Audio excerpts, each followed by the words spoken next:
Hi everyone, this is another edition of Constitutional Law number 1, or Federal and State Power. Today we are going to be talking about the Commerce Clause again. This is a continuation of the last video that you saw, only this time we're going to be talking about a couple of limitations on the Commerce Clause.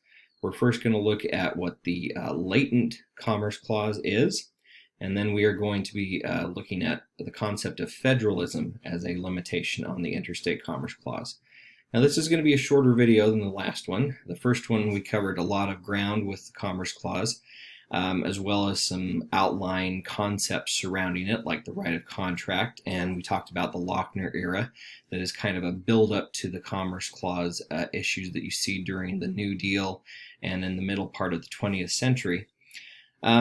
So today is going to be a little bit shorter because we're looking at mostly just limitations or things that are in the periphery of the Commerce Clause.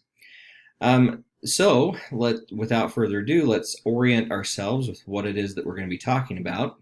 We are looking at these two cases today, Southern Pacific versus Arizona, and then U.S. v. Morrison. Now these are two very different cases. The first one's going to be looking at the latent Commerce Clause that we're going to be talking about, and then the Morrison case is a really good example of the federalism discussion that we want to have.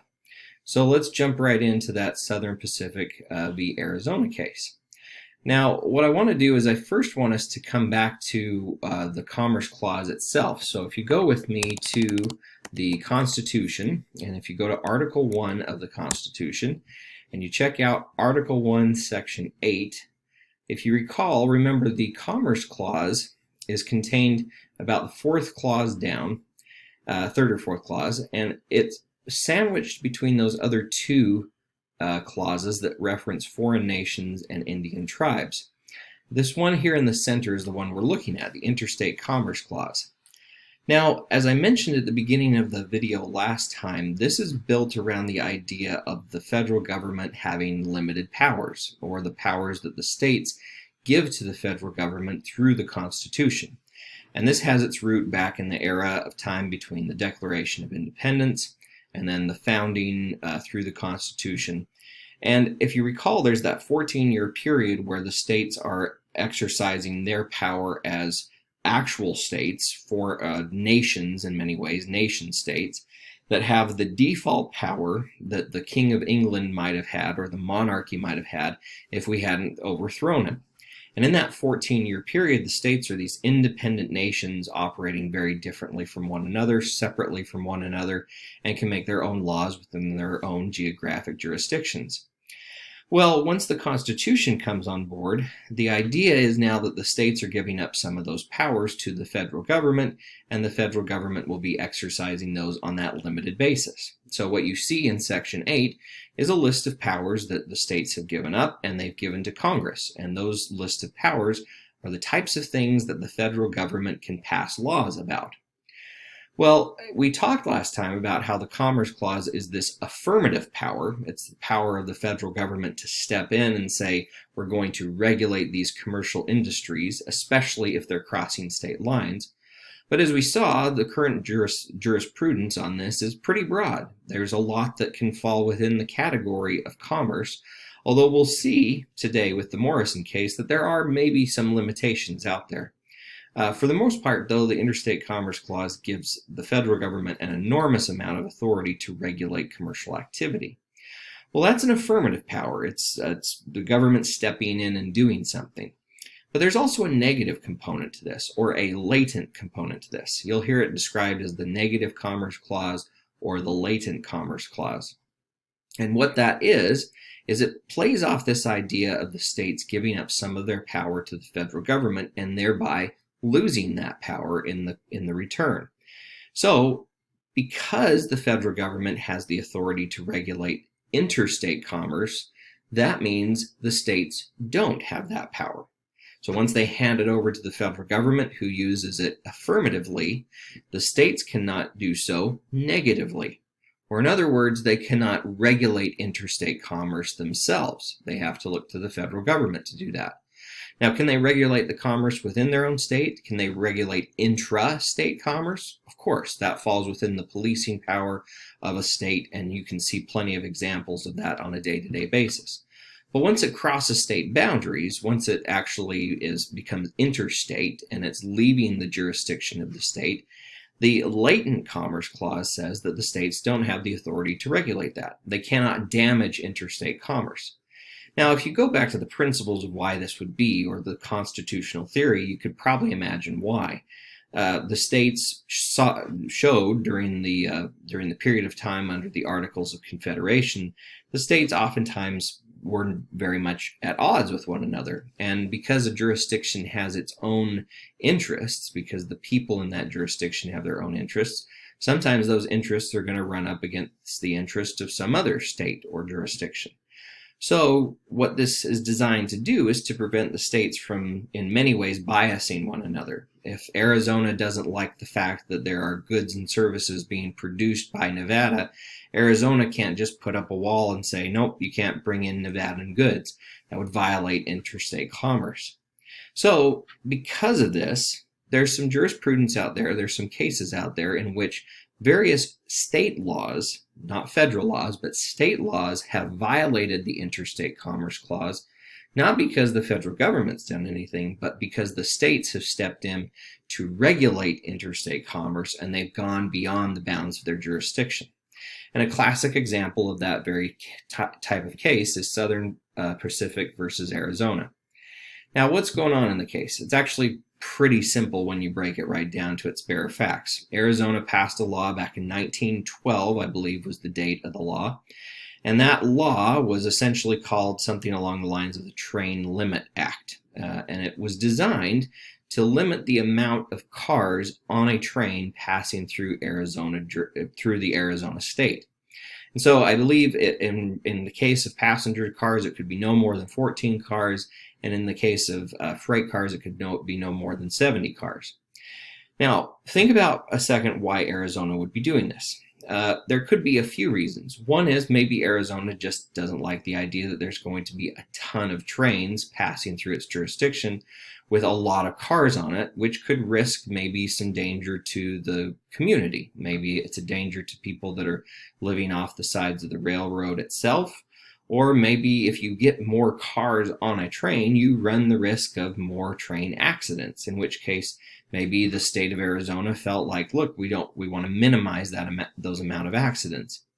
On the other hand, maybe there's an economic thing going on here. Maybe the state of Arizona has decided we don't want too many out-of-state passengers coming into Arizona, bringing their outside influence.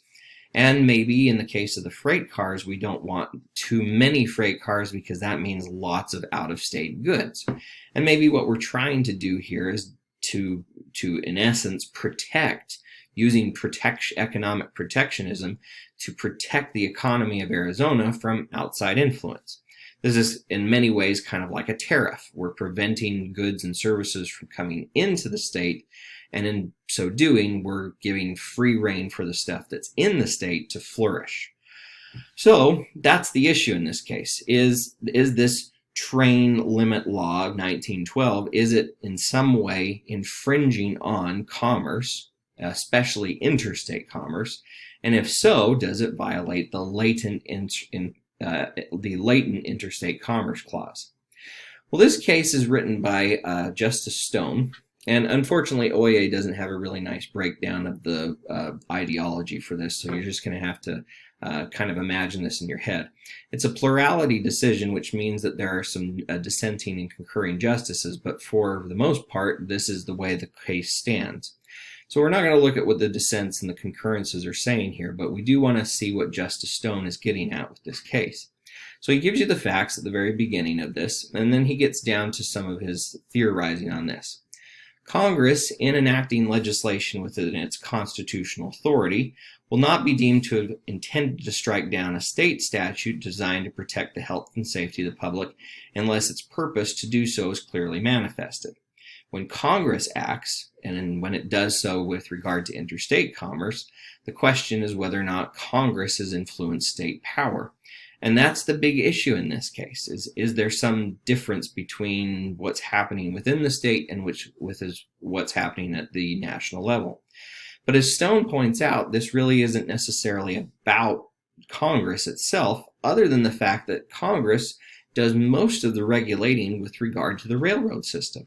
As he notes, the Safety Compliance Act is basically one of these things. It's designed to ensure that when the railroads are passing through the various jurisdictions, they meet safety requirements. And you can imagine why the federal government might want to step in and do that. With so many trains passing through so many different states, it makes sense to have the federal actor being the one that's regulating these things. Although the Commerce Clause conferred on the national government power to regulate commerce, its possession of the power does not necessarily exclude all state power of regulation. As he points out, in some of these cases, when it comes to things that are happening within the state with regard to public safety and public health, of course the states can step in and regulate their economic activity, and even economic activity that might be impacting the state from outside. When the regulation of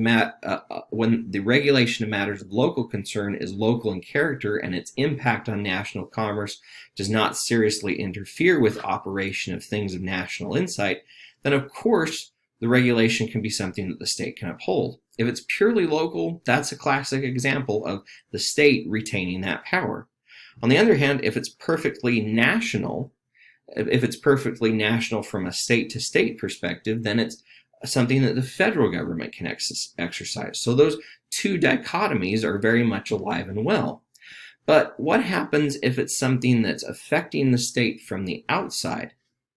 In application of some of these principles, some enactments might be found to be plainly within, and others plainly without state power. But between these extremes lies the infinite variety of cases in which it might be somewhat local and somewhat interstate commerce. And so it's Justice Stone says that it's a key part of our interstate jurisprudence that where Congress has not acted, that the state legislators can, in essence, be able to decide what happens with commerce in their own states. And in many ways, arbitrating between the interests of the two states is primarily the role of the Interstate Commerce Clause and of Congress. So Congress has undoubted power to redefine the distribution of power over interstate commerce, and there they cite a bunch of cases in which the Supreme Court has shown, and some lower courts have shown, that Congress can essentially say, look, how do these states manage one another from an interstate commerce perspective? Well, all of these cases stand for the idea that, look, things that were once local matters have now grown to go beyond state boundaries, and they're affecting multiple states, in which case, once Congress steps in, it's perfectly within its right to be able to redefine how commerce is functioning. But when it comes to these issues of, well, what is actually the purpose behind the state law? Is it just about protecting public health and public safety, or is it something more than this? The findings show that the operation of long trains, that is, trains of more than 14 passengers and over 70, is standard practice over the main lines of the railroads in the United States. So in other words, a lot of trains are going beyond this limit that Arizona has set up. Outside of Arizona, where the length of trains is not restricted, appellant runs a substantial proportion of long trains. In 1939, on its comparable route through these other jurisdictions like Utah and Nevada, there were at least 66 to 85% of the trains that were over 70 cars in length when it comes to freight cars, and almost half of them were over the 14 minimum. On the other hand, there is also the thing to point out that a lot of the traffic that's coming into Arizona from the strait, into Arizona is coming from out of state. So these two facts set up against one another lead us to say, well, Arizona is doing something that's not occurring everywhere else in the country. Other states are letting as many cars in as they can handle, as many of the trains can handle, but Arizona is doing something unique, and it's in essence an anomaly amongst the other states at this time. Now, Arizona makes the case that, part of what it's trying to do here is to protect its citizens, But as Justice Stone points out in these couple paragraphs, what's actually happening here is it's a diminishment on the income that's coming out of state. Because the volume is being reduced and because the number of things that are being brought into the state are reduced, there's actually pretty substantial evidence that what's going on here is diminishing economic impact from outside of the state. So what does that mean? That the Arizona limit law does impose a serious burden on interstate commerce. What Arizona is trying to make the case of is, well, that's necessary to protect our health and safety.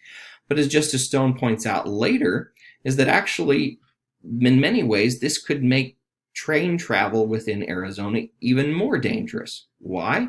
Because it will raise the number of trains that are coming into Arizona. So if you reduce the cars, you then have to produce more trains coming in to Arizona at a given time. And what that means is that then there's the possibility that there's more accidents to take place. So Arizona's stated reason as to why it's passed this law is, in essence, it flies in the face of not only the statistics about economics, but also the statistics about maintaining safety within Arizona itself. So what does this mean? This means, if you get down here to the bottom of the opinion, what Justice Stone is saying is that when these regulations tie back to commerce, it is the federal government that is the final arbiter of interstate issues, and it is the states that are final arbiters of local state issues. But in that middle space, states might have the right to regulate their public health and safety within their state, and if it ties back to interstate commerce, so be it. But if it's about economic activity, absolutely not. So what we're really looking at here is we're looking at the state's policing power versus the state's power touching on commercial activity. When it comes to commercial activity, states have to stay local. When it comes to public health and safety, maybe then interstate commerce or interstate activity can be targeted, like, say, bringing drugs across the California state border. But those things are purely public health and public safety. We're regulating behavior at that point. Here, in the Arizona case, what we're seeing is that actually Arizona was not really trying to regulate behavior. They were very much trying to regulate commercial activity. And because Arizona gave that power up in the Constitution, only the federal government can regulate those interstate commerce problems. So Justice Stone ends the opinion by saying, essentially, the case is the state statute is unconstitutional. It violates this latent commerce clause, and therefore Arizona would have to figure out something else in terms of regulating its safety. But as we noted, when it comes to the safety piece of this, Arizona probably wasn't standing on very good footing. So what does that mean for us today? It means that in a lot of cases, as we become more and more interstate commercial, lots of interstate commerce things are going to be happening at the federal level. In fact, think about Amazon for just a second, or buying anything online. Imagine how many times it crosses a state boundary during its life. When it comes to commercial activity, the bell has kind of rung on local goods and services. You still find plenty of local things, and those can be regulated by the state that we're in. But when it comes to lots of bigger goods and products coming into the state, we're talking about it crossing many, many state boundaries. And because the Interstate Commerce Clause is read so broadly in many cases, that means that the federal government has enormous authority to regulate it, and the states probably don't, unless it specifically targets the public health and safety. Now, again, we won't necessarily look at the concurrence and dissents here, but it's worth pointing out that the concurrence and the dissents basically, especially in the case of the dissent, make the case that, actually this might have been a really dumb law, but the democratic process in the state of Arizona should be the thing to figure out whether it's a good law or not the Constitution. Now, that dissenting opinion is worth reading, at least in a constitutional theory sense, but it's also a little bit problematic when we talk about constitutional enforcement. So oftentimes that is the case. The democratic process has decided something. Many people in Arizona obviously felt like, look, We want to limit the number of cars on trains. Obviously, a majority of Californians felt that way, or at least a majority of not Californians, Arizonans, at least a majority of Arizonans and their legislators felt that way. But that's always the case when it comes to constitutional issues. If it's a state law, it's usually the case that many citizens have decided this thing. And if it's a federal one, it's the case that multiple legislators elected by the people have decided these things. It's always the case that the Democratic majority has passed a law. But if we defer to them in everything, then that renders most of the constitutional analysis completely moot. The issue in all of these cases is, yes, the democratic process did produce something, but did it go too far? And the Constitution sets a boundary through which the democratic process cannot pass. Arizona is welcome to regulate all sorts of things from a democratic process, especially those things that are local and those things that touch on public health and safety. But Arizona and its majority cannot then translate its will outside of that state boundary into other states. Think, for instance, about goods and services coming from Nevada. The Nevadan people have sent a bunch of goods and services into Arizona. Arizona cannot use its will, its majority will, to impose its ideas onto Nevada. That's the whole purpose of the Interstate Commerce Clause. It's Congress that regulates that sort of stuff, not the individual states themselves. So that's it with the Latent Commerce Clause. There's really not much more to say about it other than that it's an interesting kind of side note into the Commerce Clause, and it has a negative application as opposed to an affirmative one. You can look for other cases like this that are out there. There may be some listed on your reading list, or there might even be some new cases that are worth looking at.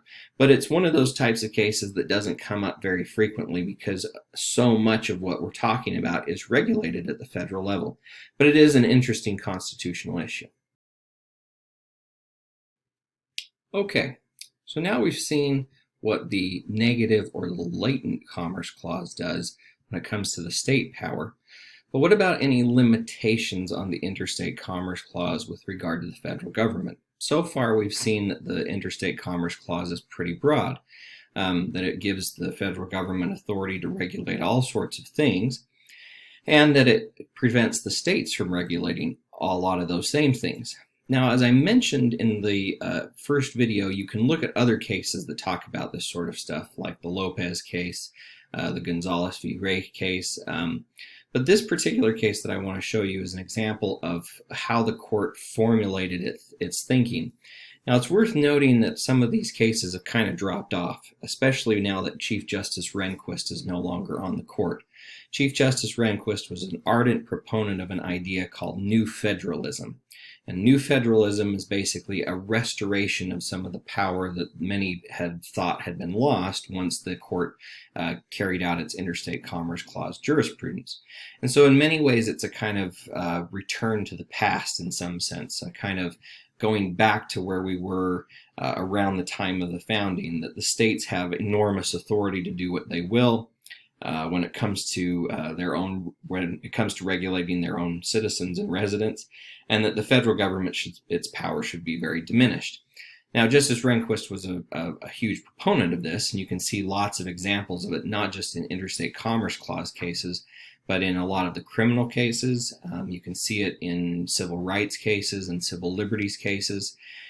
He was a big proponent of federalism and believed that federalism kind of saves the day in a lot of these things. So you'll find that in many cases, the Supreme Court doesn't defer to individuals or to those that are injured. It oftentimes defers to the states themselves and says, let the states work this out on their own. Now, because Justice Rehnquist is no longer on the court, and many, even some of the conservative justices that are there now, they don't take the position that Justice Rehnquist did with regard to federalism. Chief Justice Roberts is an example of that. Justice Roberts does defer to some state power on some issues, but he's also been somewhat reluctant. He's more willing to find federal power where the question might be a little bit more open-ended. So Morrison is in many ways kind of the peak of some of this. Now it's still there. It's not like New Federalism has just disappeared. Justice Thomas is still a proponent of it. Justice Alito to a certain degree. So you'll still find plenty of these things. And who knows, Justice Kavanaugh and Justice Gorsuch, who are still somewhat untested on the court, they may be proponents of this too. So in many ways, it's something that you should watch for to see how far these limitations really go. Because at least from where we're sitting, as I mentioned in the first video, the pendulum has swung in favor of that Wickard v. Filburn thinking, that the pendulum is kind of pushed to this point where the Interstate Commerce Clause gives the federal government enormous authority to regulate things. Well, here is an example of where federalism might put a barrier on this. So this particular case is called U.S. v. Morrison. Now, it's U.S. v. Morrison because the United States was involved in this, but technically this was pushed by a private plaintiff, a woman by the name of Christy Broncalla. The facts of this case are really nuanced, and it's worth digging into the background of the case.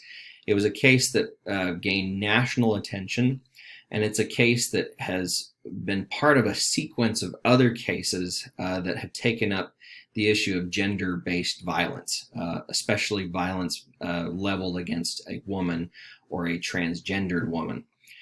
And what you'll see in a lot of these cases is there, at least at the federal level, there's this tension between the states being able to regulate behavior, such as making things crimes, and then the rights of the individual, the civil rights of the individual, and especially if this individual is in a marginalized category like a woman, and how far the federal government can go to protect those individuals versus what the states themselves can do. Now, it's worth noting before we go any further that, of course, the state of Virginia could criminalize the conduct that's at issue here. That's uncontested in these cases. Because this is a federal case, we're looking solely at the federal law that's at issue here. So remember, there's more to this story. There's more that's going to be happening at the Virginia level and at the other state levels to criminalize the conduct that's at issue here. But the question is whether or not there's an additional federal remedy. And oftentimes what you'll find is that those two remedies can be very different from one another. So in this particular case, what's going on is that Christy Broncalla alleged that she was raped and sexually assaulted by two Virginia Tech football players, a guy by the name of Antonio Morrison, a guy by the name of James Crawford. Now, Crawford was ultimately found guilty through an internal inquest. He was given a punishment, although it was a fairly light punishment. Morrison, on the other hand, was deemed not guilty, at least in the first blush, and then Christy Broncalla pushed to have the case looked at again, and Morrison was found guilty that second time, but his punishment was not fixed because they felt the punishment would have been extreme given the time period. Now, it's the mid-90s, so in terms of enlightenment on a lot of these issues, we're still living in a very patriarchal world in the mid-90s. So the kinds of things that you would be seeing today in the post-Me Too era are definitely not happening in the mid-90s. This is very much at the cusp of this. So Broncalla looked for other avenues of being able to be remedied. She felt that Morrison deserved punishment for what was done. And so she, under advice of counsel, decided to level what was called a federal claim under the Violence Against Women Act of 1994. And this act was in response to a lot of the rash of things that we were seeing in the news media at the time. More and more women were being willing to come forward with allegations of rape and sexual abuse. And so Congress had stepped in and passed the Violence Against Women Act. And in that act, after many, many committee hearings, the Congress wrestled with the idea of, well, where does its power come from to do this? How can it regulate this kind of activity? And especially in this particular case, can it affix a punishment to a particular crime? Can it make this thing a crime? Now, we know, or sorry, not a crime, a civil suit, a civil remedy. It's really important to get that, make that very clear as we get into this. Now, of course, does Congress have the authority to demarcate certain crimes and misconduct from its level? Yeah, there's examples of the Congress being able to do that under the Interstate Commerce Clause. I mean, think drug laws or other forms of contraband. Absolutely, we have plenty of federal drug laws, and those have passed constitutional muster, at least in a variety of cases. Can Congress make certain things banned? Yeah, especially if they have economic activity. That's where the Interstate Commerce Clause is probably at its most pronounced, because we're saying, look, the buying and selling and the manufacturing and the producing of drugs and other forms of contraband, those are economic activities, and we can ban that kind of behavior, especially if they're interstate. So, can Congress do those sorts of things? Yes. Can Congress also, in some ways, punish, either criminally or in this case civilly through civil damages? Can they punish a private actor for doing private conduct that, at least on its face, doesn't have an economic flavor to it? And that's what's at issue in this case. So Christy Broncala filed a lawsuit, a civil lawsuit. So it's important to remember there's no prosecutor in this case. Morrison's not going to jail for this. There's no criminal conduct that's being alleged. It's civil conduct. You damaged my body, you infringed on my body, and I want damages in return for what you've done. Now, the United States did something called intervene. And in a lot of federal cases, the United States has the authority and the permission to intervene in some cases. It does so at its discretion. So, for example, a good example of this are whistleblower cases in federal fraud. These are oftentimes called qui tam cases. And these are cases that I worked on somewhat when I was a commercial litigator. Basically, in those cases, what happens is that the federal government's paying out some kind of a benefit. Some money is being sent out either through a federal contract or some public welfare benefit like Medicare or Medicaid. And then that money is ending up in the pot of some private corporation or private entity. And usually the money has some rules that are attached to it. You can't just spend it on whatever you want. So in the case of Medicare, it's got to go for protected health-related issues, health-related coverage. It can't just be spent on the executive bonuses, for instance. And sometimes when corporations misuse that money, there will be employees within the company that will say, look, I've identified fraud. They are misusing the funds that you gave them. They are reallocating them for the wrong reasons, and I have evidence to support it. The federal government has the authority to sometimes intervene in those cases. So the private whistleblower can file a lawsuit against their employer, alleging that there's been a violation, so it's like private enforcement. But then the federal government can step in and be a co-plaintiff and use its federal resources and U.S. district attorneys and the whole apparatus of the DOJ to be able to also prosecute this, or at least to engage in the civil action for it. Well, that's exactly what happened here. Christy Broncala brought this, and then the U.S. government stepped in to also be a co-plaintiff. And in many ways, this was designed to kind of test the boundary of the Violence Against Women Act. Now, it's worth noting, as I mentioned, that multiple committee hearings were conducted on this. And in the committee hearings in Congress, and this is something you're going to see in the decision, in the committee hearings, Congress had actually wrestled with the decision, do we have the power to do this?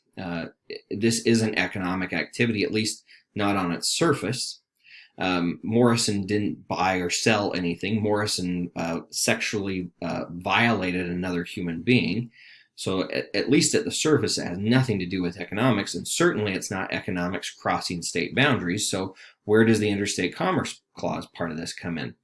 Well, Congress wrestled with that question, brought in a ton of experts that basically made the case that actually gender-based violence does have an economic impact, and it's an economic impact that crosses state boundaries. It potentially diminishes the economic ability of the victims, and it can do so in terms of the kind of punishments and so forth that can be affixed by the states. It can also impact the people who are actually engaging in the crimes. It reduces the amount of economic activity. It can chill things. It can also give in this case, for instance, football teams a clear path to be able to do whatever they want in terms of their players. So Congress felt very strongly that it did have a good basis to be able to pass this law, and that the Interstate Commerce Clause gave it that authority. Now, it's worth pausing right here and remembering that we have a concept that is the separation of powers. That there is the Congress that passes the laws, there's the executive that enforces those laws, and then there's the judiciary that interprets them and applies those laws. Well, at each of those stages, many agree that each of those three branches should be making constitutional determinations. Congress should be thinking whether or not it has the constitutional authority to do anything. So in a lot of ways, Congress did a good thing here. It stopped and considered, is the Constitution giving us permission to do this? And so you should ask yourself, how much weight should you give that? Should you look to Congress and say, look, they know as well as the other two branches how the Constitution works, and after much deliberation, they've concluded it's constitutional. Should that be enough? On the other hand, we have plenty of doctrines like Marbury versus Madison that the judiciary is the final arbiter on constitutional questions. So maybe Congress is the beginning piece of this, but maybe their decision making is just one part of this process. It's only after the Supreme Court looks at it and weighs the Constitution's language against the act itself that now the Supreme Court can say this is or is not constitutional. Okay, so let's look at what Morrison says, and we can actually dispense with this pretty quickly. So Chief Justice Rehnquist is writing the decision for the court, and he lays out all of the facts that are alleged here. Rehnquist is careful to point out that he believes that if these allegations are true, something horrifying has happened. He even says this at the very end of the opinion. It is cold comfort to Christie Broncalla, who, by the way, Virginia has already concluded that Morrison doesn't deserve punishment. So now that Chief Justice Rehnquist says what he's about to say here, in many ways she's got to go home empty-handed, knowing that Morrison's out there somewhere and has not been given any kind of punishment for this. But Rehnquist is careful to say that if these allegations are true, Morrison should be punished for this, and the state should definitely do it. But as you see when you get into this decision, Rehnquist, by the time we get to Section 2, to his Section 2, he is pretty clear about what he thinks the Interstate Commerce Clause can actually do. Now, there's really two claims in this case, and we're not going to look at the second one because it doesn't really deal with the topics of this class. If you're interested in the Equal Protection Clause and some of the things afforded by the Equal Protection Clause, that's more for a 120B class or a Con Law 2 class. So we won't look at that other section, but Section 2 definitely applies to us, and we want to know what separation of powers or federalism says about this. So he starts by saying, look, we should give respect to Congress when it comes to its considerations. We definitely need to be aware of what Congress is saying when it comes to these things. And of course, we know from the history, Justice Rehnquist says, that Congress made pass this law under its belief that it had the constitutional right to do so under the Interstate Commerce Clause. But he cites to a recent case, the Lopez case, and this is a case that I encouraged you to look at in the last video. It's obviously optional, but it's a case that looks at whether or not can Congress just regulate anything. And in that Lopez case, there was the discussion of at least three reasons, three categories of things that Congress can actually legislate on with regard to the Commerce Clause. So what are some of those three things? Well, first of them, Congress can regulate the channels of interstate commerce. Now, what do we mean by channels of interstate commerce? That's regulating the ways in which commerce actually gets produced. So, freight locomotives, the interstate highway system, shipping, etc. All of those little channels, how interstate commerce gets produced throughout the country, that's an example of something that Congress can regulate. That's an easy case. We know, of course, Congress could be able to do that. That's plain vanilla interstate commerce. The second one is Congress can regulate the instrumentalities or the persons or things in interstate commerce.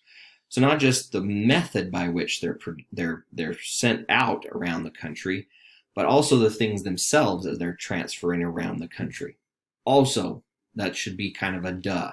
Of course, that's a main flavor of interstate commerce. That goes all the way back to things like Gibbons, like the Gibbons case, the Ogden case.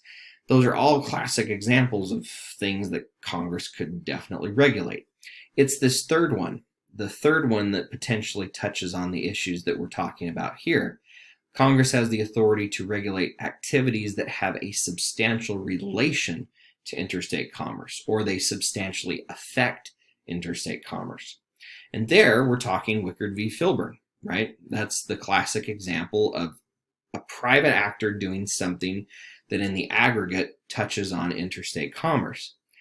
And that's exactly what Congress believed it was doing here in this case. It looked at the case law, it made the Violence Against Women Act, and it said, look, in the aggregate, this is a kind of activity that will produce economic impact around the country. Therefore, we have the authority to regulate an activity, in this case, violence against women, that's going to have a substantial impact on interstate commerce. And Rehnquist acknowledges that everyone, the United States, Brancala, and the defendants, everyone in the case agrees that the case is going to turn on that third category. Well, as he recounts, that, look, when it comes to criminal statutes, we have to especially be aware of what we mean by commerce. It's got to be commercial activity, according to Rehnquist. So in these cases, like, for instance, in the Lopez case, when we're talking about, for instance, federal crimes dealing with guns or drugs, what we're looking at is the activity itself that might be commercial or not. And so we're going back in a lot of ways to a definition of commerce that we looked at the very beginning of the video that we talked about last time. We're, in a lot of ways, what Rehnquist is doing is pulling back the definition of commerce and saying, look, what we're really meaning here is economic activity. It's not just stuff that touches on economic activity, but that it itself is commercial in its nature. So, for instance, things that we would want to consider when looking at these commercial natures is we would want to ask things like, how well does it affect commercial activity? We should also look at things like jurisdictional elements. How far-reaching is this? We also would want to consider the legislative history that the Congress has taken up. And on that point, by the way, Rehnquist is very, I wouldn't say dismissive, but he's very suspicious. As he notes throughout this, Congress has gone through this committee process, but what he says, as he's looking at these congressional findings, is he says, look, we as the court, we are the final body as to whether or not these decisions actually do result in commercial activity. It's ultimately a judicial question, not a legislative question, as to whether or not commerce is being done in a legislative or under an act in a constitutional way. So to kind of put this in different terms, what Rehnquist is saying to Congress is, you guys can make these decisions. You can do all sorts of committee things to give yourself kind of the beginning. You've kind of set the floor here, but we as the court have set the ceiling, and we've said, here's only as far as you get to go when it comes to interstate commerce. And because we are the ones actually applying the law and looking at this within context, we get to decide as to whether or not something is or is not commercial activity. Just the fact that Congress thinks it is not enough. So what does that mean? That means, from Christy Brancala's perspective, that this act itself, we reject the argument that Congress may regulate non-economic violent criminal conduct based solely on the conduct's aggregate effect on interstate commerce. What he's basically saying here is it a private violent activity that's not commercial in nature, but does it have an aggregate impact on interstate commerce? That itself is not something that Congress can legislate on. So it's a little narrow in its drive, but it's definitely carving out a whole class of things that now Congress can't legislate on. So you can think of a lot of things that this might be raising. Domestic violence would be one of these. You can think of a lot of other state crimes that might be affected by this. and I'm blanking on any of them at this particular moment, but there's examples that you might cite to that say, look, this is conduct that's happening at an individual level, at a private level. It's violent, it's criminal conduct, certainly from a state perspective, but if it's not commercial activity itself, it doesn't matter that it's having an impact in the aggregate. Now, you can contrast this with Wickard. There, we're talking about economic activity. We're talking about actually producing something from a commercial standpoint. The Morrison case would look at that and say, that's still totally acceptable for Congress to regulate. We're not talking about that. What we're talking about here in the Morrison case, Rehnquist would say, is something completely different from the Wickard case. Here, we're actually looking at something that's in itself not commercial whatsoever, but which in its aggregate, if many people did this thing, it has an impact on interstate commerce. Rehnquist says, so what as to that second piece of this? That's not enough to get you into interstate commerce world. It's actually the conduct itself that's being targeted. Now, here, Rehnquist doesn't necessarily say this is because of federalism. But Justice Souter, in the dissent, is very careful to point out that actually this is really what's going on here. As Justice Souter points out, what we're really driving at in this decision, and we won't necessarily go through Justice Souter's full dissent, but what he points out and what he emphasizes as being the main issue here is he's basically saying the states themselves now have the authority, or now have the only final authority on regulating these activities. And so he's saying this is a kind of return to a world in which the states themselves we have to be looked to as the ones that are regulating actual conduct. And he recounts a lot of examples of this. If you look here, for instance, in this first paragraph of his decision, he's starting to kind of hint at that. And it's really when you get down to section 2 and 3 where he starts talking about how this federalism piece is really what's lurking behind it. And if you know anything about Rehnquist, that's true. What Rehnquist seems to be getting at here is that the police power that the states automatically have, that's the thing that should be regulating criminal conduct or criminal behavior like the one that's been done to Christy Broncala by this defendant Morrison.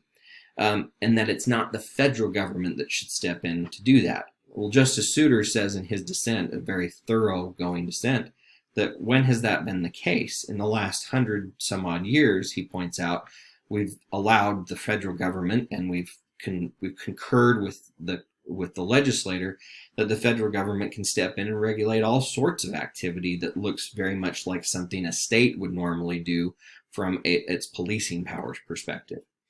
Well, in any event, this case stands. It's still good law. And so what you should think about is this is a limitation on Congress's interstate authority, its interstate commercial activity authority.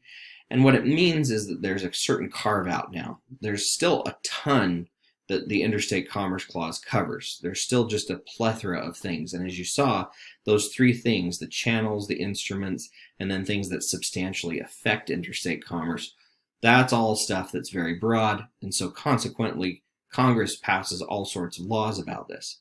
It's also worth noting that these cases come up from time to time to the Supreme Court, and lately the Supreme Court, most notably with Chief Justice Roberts, has been very much like, you know what, this is interstate commerce, we're not going to mess with this. The jurisprudence is pretty clear over the last 100 some odd years. We're not going to overturn a whole plethora of interstate commerce cases and send us back to the 19th century. So in a lot of ways, you look at a federal government that has pretty broad powers here, but that there are limitations. So hopefully that clarifies these. We'll leave the Interstate Commerce Clause behind now. This video pretty well concludes our analysis of it.